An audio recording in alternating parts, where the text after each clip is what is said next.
Right, I've got my cracked battery there, and I'm going to use that to restore that phone to get the 100% in the settings for the battery health. This is the original battery, so I'm going to connect this to that. First, we need to open that like so.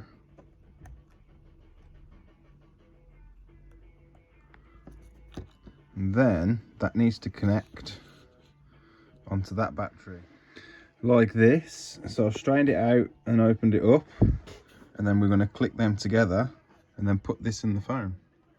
That's now connected, and I'm going to connect this end into the phone. So I've got them fitted in there just for temporary.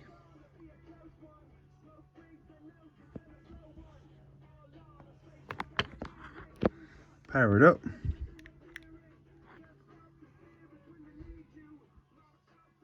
There we go, and then we connect it to 3 U-tools and do the restore. So it currently says service, so we'll get rid of that. And then when I remove that battery and put the original one back on after the thing, it'll say 100%. So it already says 100% there. I've just connected it.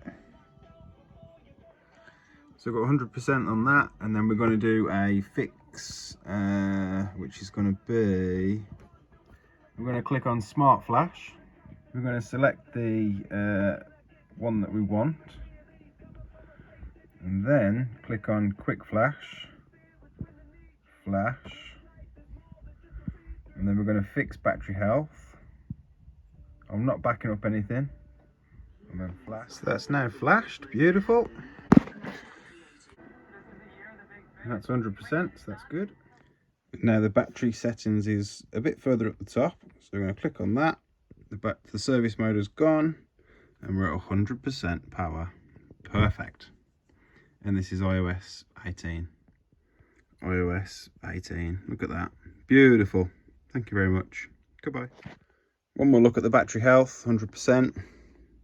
Original battery. So I'm going to change that now for that old battery that the battery health doesn't work on.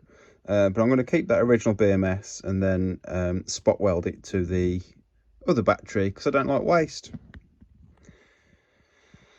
And that's good. So this has done a very good job. I call this my tool now. I'm not going to use it as a battery, but I'm going to use it as a tool so that I can use all my old batteries that don't work with the battery health anymore. And perfect. Here's the finished product. New old battery installed. Just replaced the BMS. So that's now the original BMS. But in 3 U-tools that actually says 80 whatever percent, but on the phone it says 100, so that's buzzing. That'll do me.